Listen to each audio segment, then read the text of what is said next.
Tiffin टकमो में आप सभी दर्शकों का स्वागत है।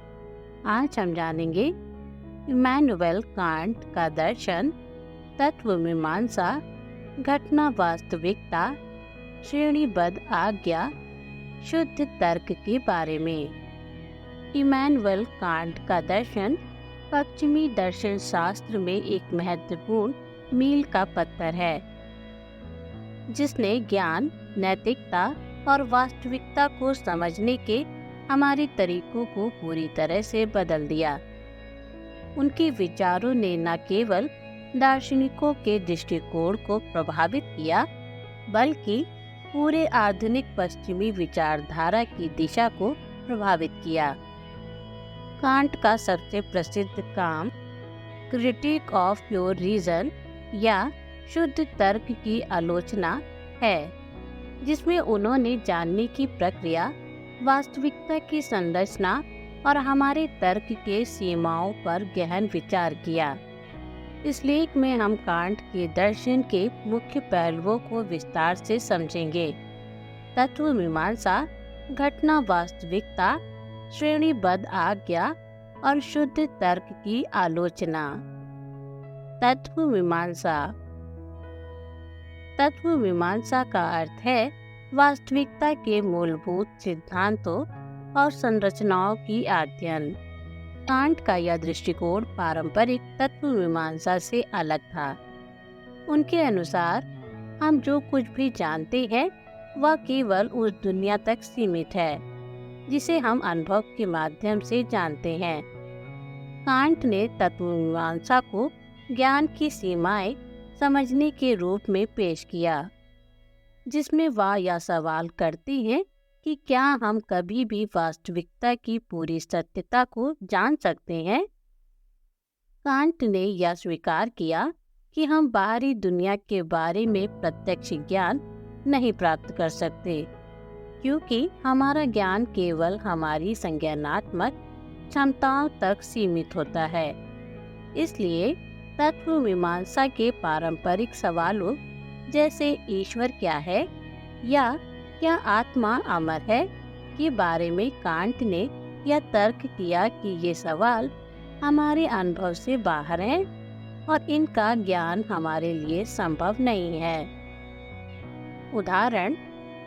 कांट का उदाहरण यह है कि जब हम किसी वस्तु को देख रहे होते हैं तो हम उस वस्तु को हमारे मानसिक फ्रेमवर्क के माध्यम से ही समझ पाते हैं, न कि वस्तु के असल स्वरूप को। यह असल स्वरूप हमें कभी नहीं पता चल सकता, क्योंकि हम इसे सीधे नहीं देख सकते।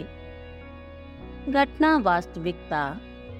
घटना और वास्तविकता कांट के दर्शन में बहुत महत्वपूर्ण अवधारणाएं हैं।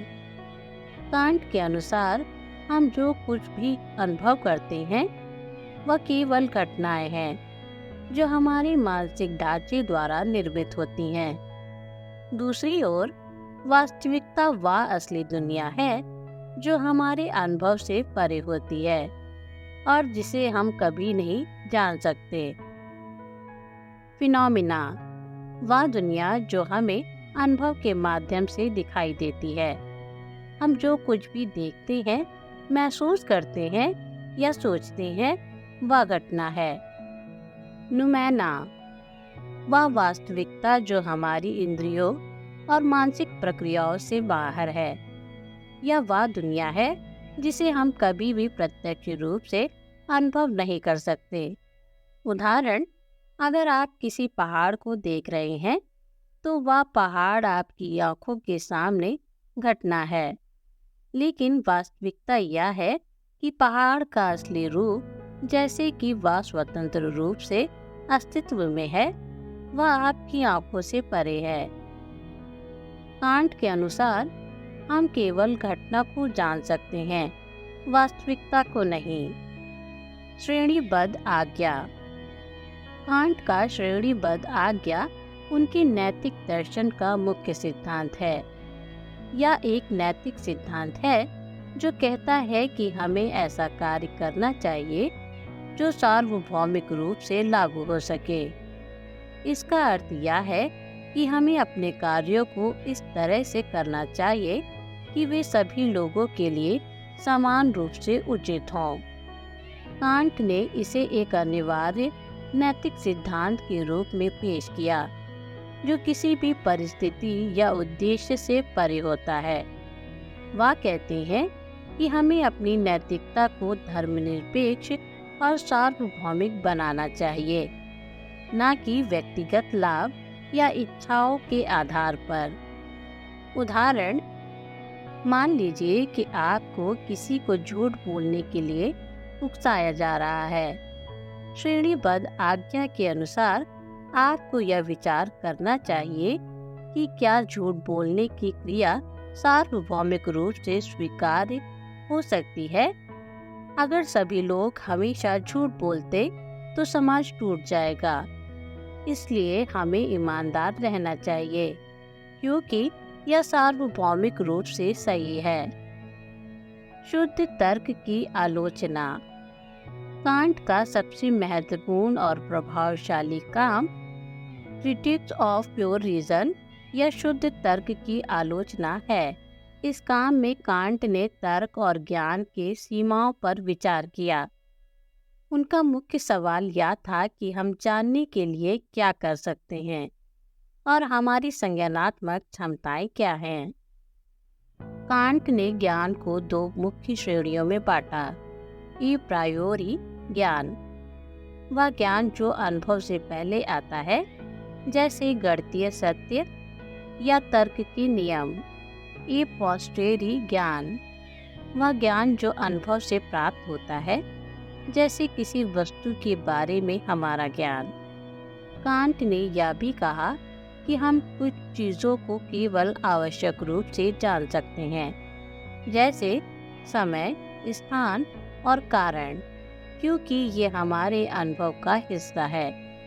इसलिए वह कहते हैं कि हमारी संज्ञानात्मक क्षमता हमारे ज्ञान को सीमित करती है। उदाहरण, कांट ने एक उदाहरण दिया कि समय और स्थान हमारे अनुभव के पूर्व निर्धारित ढांचे हैं। हम किसी घटना को समय और स्थान में ही अनुभव करते हैं और यह हमारे दिमाग की संरचना का हिस्सा है।